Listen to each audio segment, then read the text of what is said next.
पूछा गया है कि परम तत्व पाने के लिए गुरुमुख होना आवश्यक होता है, क्या बिना गुरु के संभव नहीं है? देखिए, ऐसा है, ये प्रश्न बहुत सारे लोगों का हो सकता है, इसे सुनना चाहिए। संसार में दो प्रवृत्ति के लोग होते हैं।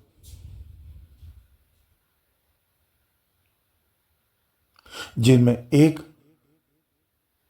ऋणात्मक होता है और एक धनात्मक होता है। यानी एक निगेटिव होता है, एक पॉजिटिव होता है। पॉजिटिव में भी कई वृत्तियां होती हैं और निगेटिव में भी कई सारी प्रवृत्तियां होती हैं। उनका यहां विस्तार नहीं करेंगे। इन दो प्रवृत्तियों में ये कौन कौन से लोग होते हैं, ऐसे समझिए। जो ऋणात्मक लोग होते हैं वो अक्सर कर मनमुखी लोग होते हैं। कैसे होते हैं? मनमुखी लोग होते हैं। ऋणात्मक मतलब माइनस, ऋण से भी जोड़ सकते हैं। अध्यात्म में जोड़ना है तो ऋण से जोड़ना है, कर्जदारी प्रवृत्ति है इसमें आती है। लेकिन यह इशारा यहां इस तरफ नहीं करूंगा, यहां गुरुमुखी और मनमुखी की बात करेंगे। जो ऋणात्मक लोग होते हैं वो मनमुखी लोग होते हैं। और मनमुखी लोग कैसा होता है? मनमुखी व्यक्ति वो होता है जो अपने केवल स्वार्थ के लिए कार्य करता है। वो अपनी स्वार्थ सिद्धि के लिए किसी भी हद तक जा सकता है। स्वार्थ सिद्धि के लिए अगर उसे लगता है तो वो बड़े से बड़ा अपराध भी करने से नहीं हिचकिचाता है। वो किसी भी मार्ग को, किसी भी युक्ति को अपना सकता है। निज स्वार्थ में जीने वाले व्यक्ति के लिए संसार की कोई भी चीज कभी भी अपनाई जा सकती है, कभी भी त्यागी जा सकती है। ऐसे लोगों का रिश्तों में, नातों में, संबंधों में, सहयोगियों में कोई गहरा भाव नहीं होता है। दरअसल में यह मार्ग पतनकारी मार्ग होता है। इसमें मनुष्य अपने द्वारा ही अपना पतन करता है। जीवन पर्यंत कलेश और कष्टों में रहता है, दुखों में रहता है, शंकाओं से घिरा रहता है, तमोगुण से घिरा रहता है, अनेकों प्रकार के पीड़ाओं को झेलता रहता है।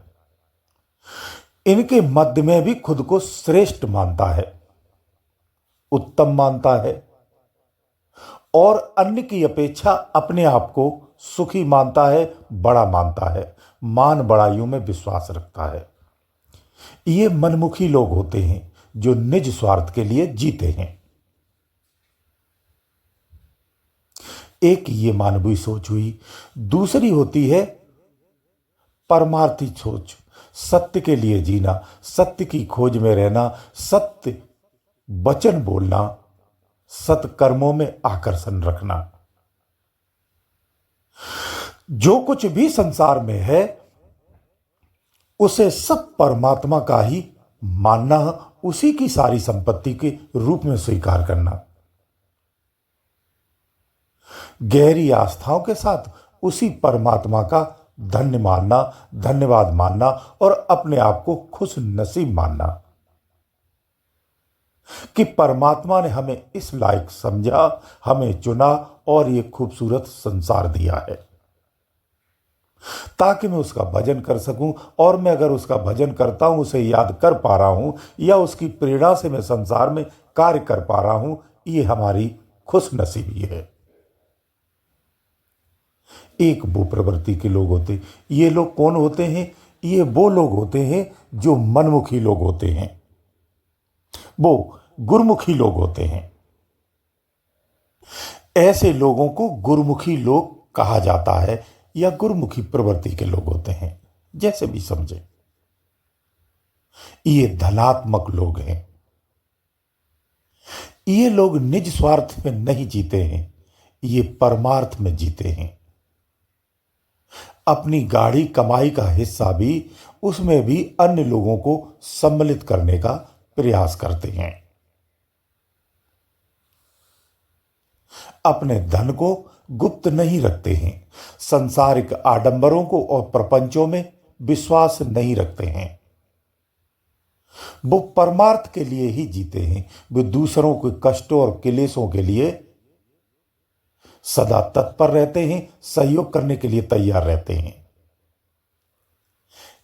ऐसे गुरुमुखी लोगों का, ऐसे धनात्मक लोगों की आत्म जागृति होती है, आत्म चेतना जागी हुई होती है।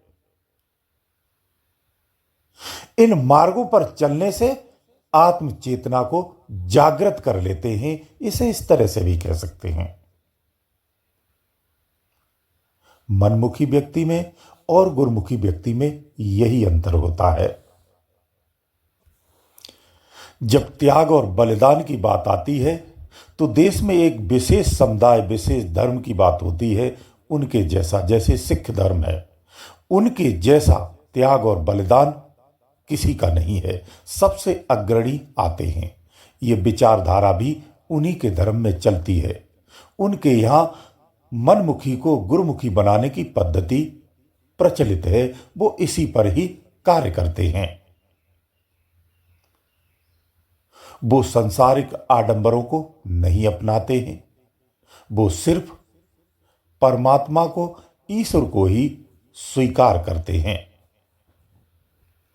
गुरुमुखी का तात्पर्य यह है कि जो यम, नियम और संयम से जीवन को जीता है, उसकी आत्म चेतना जागृत हो जाती है तो वो संसार में भी सुखी रहता है और अपनी आत्म चेतना को भी जागृत कर लेता है।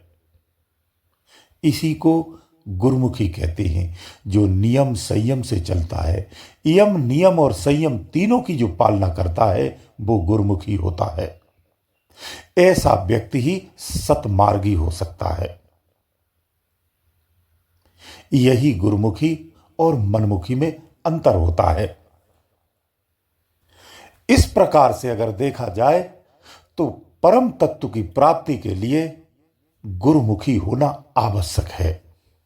जब तक व्यक्ति गुरुमुखी नहीं होगा, सतपथ पर कैसे चलेगा? मेंटली उसे उस मार्ग के लिए खुद को तैयार करना होता है।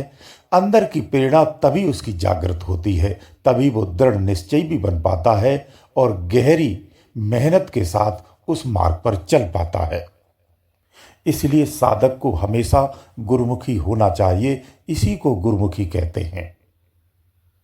उसे परम तत्व की प्राप्ति आसानी से हो जाती है। गुरुदेव दयालु।